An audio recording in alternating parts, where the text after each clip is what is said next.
Bridge to Terabithia by Katherine Paterson. Chapter 3, The Fastest Kid in the 5th Grade.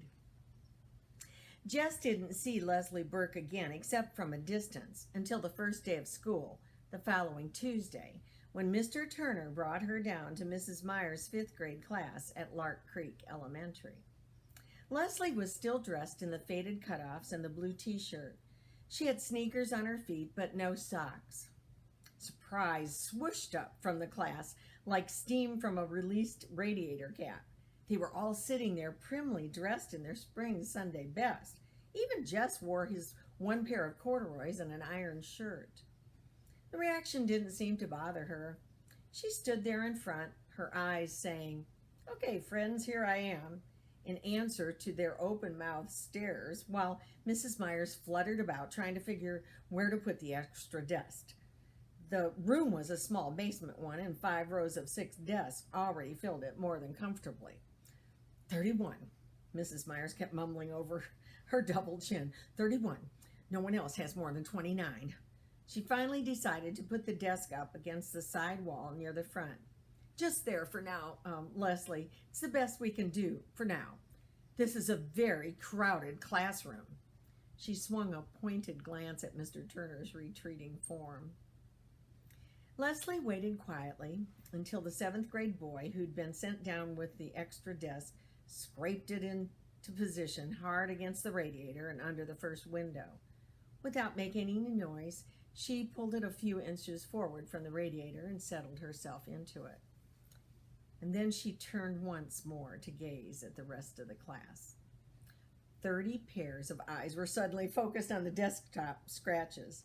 Jess ran his forefinger around the heart with 2 pairs of initials, BR plus SK, trying to figure out whose desk he had inherited. Probably Sally Coke's. Girls did more of the heart stuff in 5th grade than boys. Besides, BR must be Billy Rudd, and Billy was known to favor Myrna Hauser last spring.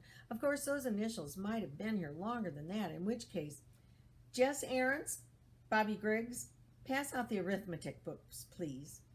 On the last word, Mrs. Myers flashed her famous first day of school smile.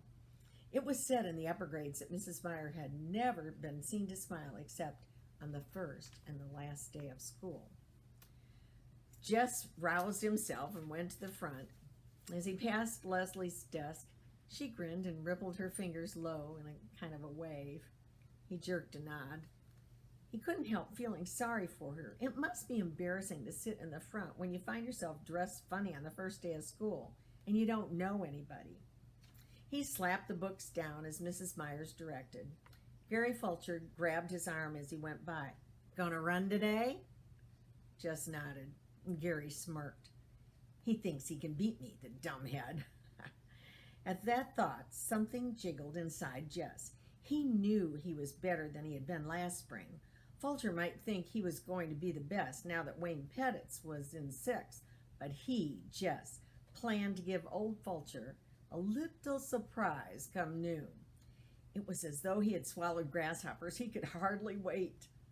Mrs. Myers handed out books almost as though she were President of the United States, dragging the distribution process out in senseless signings and ceremonies. It occurred to Jess that she too wished to postpone regular school as long as possible. When it wasn't his turn to pass out books, Jess sneaked out a piece of notebook paper and drew. He was toying with the idea of doing a whole book of drawings. You ought to choose one chief character and do a story about it.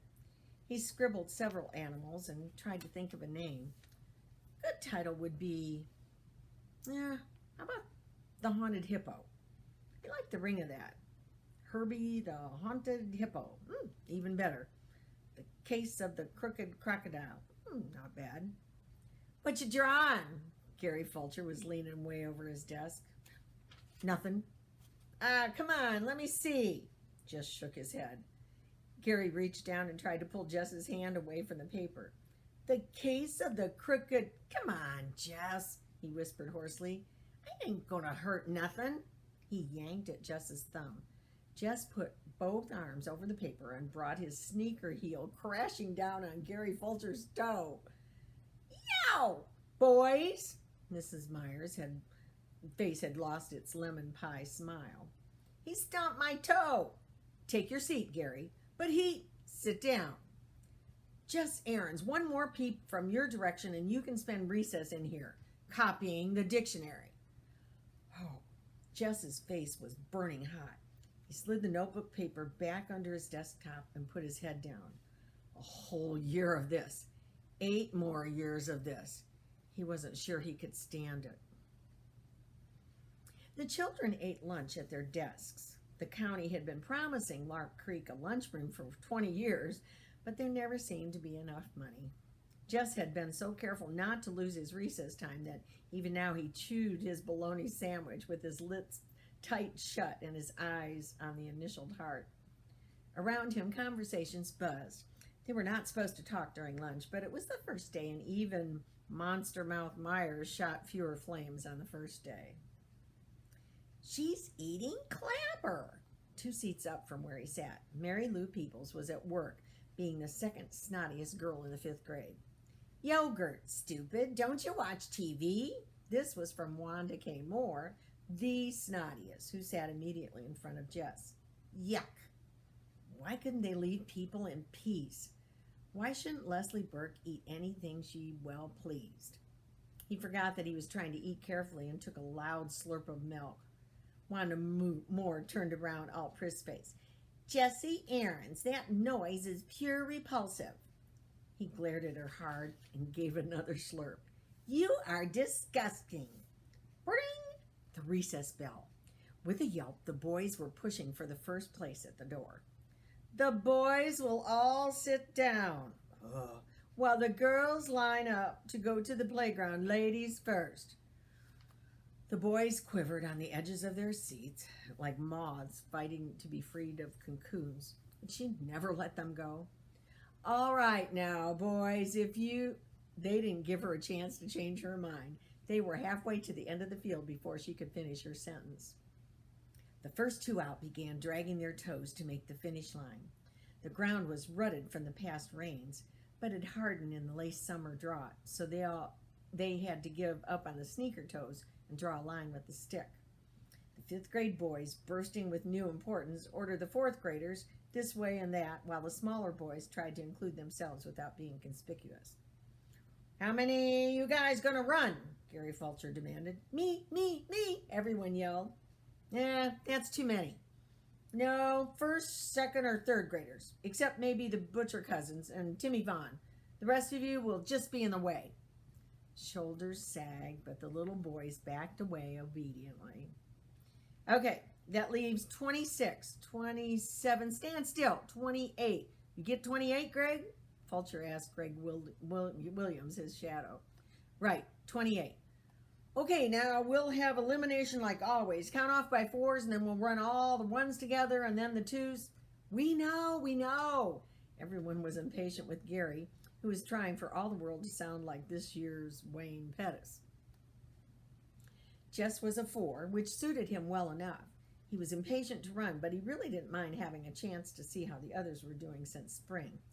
Fulcher was a 1, and of course, having started everything with himself, Jess grinned at Fulcher's back and stuck his hands into his pockets of his corduroys, wriggling his right forefinger through a hole. Gary won the first heat easily. He had plenty of breath to boss the organizing of the second. A few of the younger boys drifted off to play King of the Mountain on the slope between the upper and lower fields. Out of the corner of his eye, Jess saw someone coming down from the upper field. He turned his back and pretended to concentrate on Fulcher's high-pitched commands. Hi. Leslie Burke had come up beside him. He shifted slightly away. Aren't you running? Later. Maybe if he didn't look at her, she would go back to the upper field where she belonged. Greg told Earl Watson to bang the start, and Jess watched. Nobody with much speed in that crowd. He kept his eyes on the shirt tails and bent backs. A fight broke out at the finish line between Jimmy Mitchell and Clyde Deal. Everyone rushed to see. Jess was aware that Leslie Burke stayed at his elbow, but he was careful not to look her way. Clyde, Gary Fulcher made his declaration. It was Clyde. It was a tie, Fulcher, a 4th grader protested. I was standing right here. Clyde, deal. Jimmy Mitchell's jaw was set. I won, Fulcher, and you couldn't even see him way back there. It was deal. Gary ignored the protests. We're wasting time. All the threes, line up right now. Jimmy's fist went up. Ain't fair, Fulcher. Gary turned his back and headed to the starting line. Oh, why don't you let them all both run in the finals? What's it going to hurt? Jess said loudly. Gary stopped walking and wheeled to face him. Fulcher glared first at Jess and then at Leslie Burke. Next thing, he said, his voice dripping with sarcasm, next thing, you're going to want to let some girl run. Jess's face went hot. Sure, he said recklessly. Why not? He turned deliberately toward Leslie. Want to run? He asked. Sure, she was grinning. Why not? You ain't scared to let a girl race, are you, Fulcher? For a minute, he thought Gary was going to sock him, and he stiffened. He mustn't let Fulcher suspect that he was scared of a little belt in the mouth. But instead, Gary broke into a trot and started bossing the threes into line for their heat. You can run with the fours, Leslie, he said it loudly enough to make sure Fulcher could hear him, and then concentrated on the runners. See, he told himself, you can stand up to a creep like Fulcher. No sweat. Bobby Miller won the threes easily. He was the best of the fourth graders and almost as fast as Fulcher. But not as good as me, Jeff thought. He was beginning to get really excited now. There wasn't anybody in the fours who could give him much of a race. Still, it would have be better to give Fulcher a scare by running in the heat. Leslie lined up beside him on the right. He moved a tiny bit to the left, but she didn't seem to notice. At the bang, Jess shot forward. It felt good, even the rough ground against the bottom of his worn sneakers. He was pumping good. He could almost smell Gary Fulcher's surprise at his improvement. The crowd was noisier than they'd be during other heats. Maybe they were all noticing. He wanted to look back and see where the others were, but he resisted the temptation. It would seem conceited to look back. He concentrated on the line ahead. It was nearing with every step. Okay, Miss Bessie, if you could see me now. He felt it before he saw it. Someone was moving up. He automatically pumped harder. And then the shape was there in his sideways vision. And then suddenly pulling ahead, he forced himself now. His breath was choking him, and the sweat was in his eyes. But he saw the figure anyhow. The faded cutoffs crossed the line 3 full feet ahead of him. Leslie turned to face him with a wide smile on her tanned face. He stumbled and without a word began half walking, half trotting over to the starting line. This was the day he was going to be champion, the best runner in the 4th and 5th grades, and he hadn't even won his heat. There was no cheering at the end of the field. The rest of the boys seemed as stunned as he. The teasing would come later, he felt sure, but at least for the moment, none of them were talking. Okay, Fulcher took over. He tried to appear very much in charge. Okay, you guys, you line up for the finals. He walked over to Leslie. Okay, you had your fun.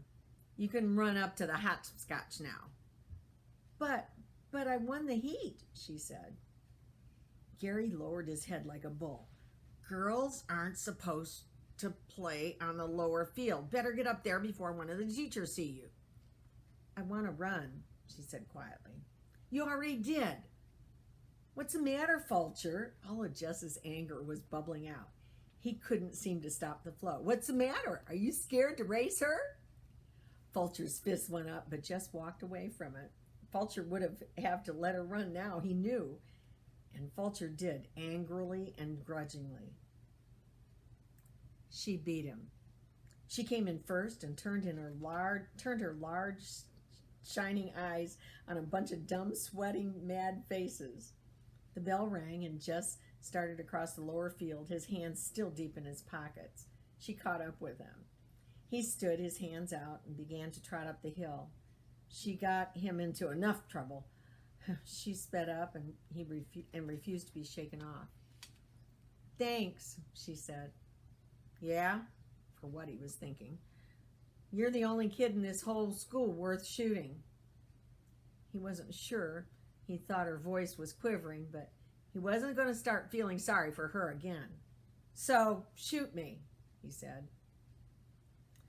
On the bus that afternoon, he did something he had never thought he would do. He sat down beside May Bell.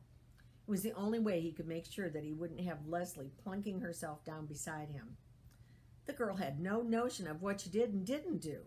He stared out the window, but he knew she had come and was sitting across the aisle from them. He heard her say "Jess" once, but the bus was noisy enough that he could pretend he hadn't heard.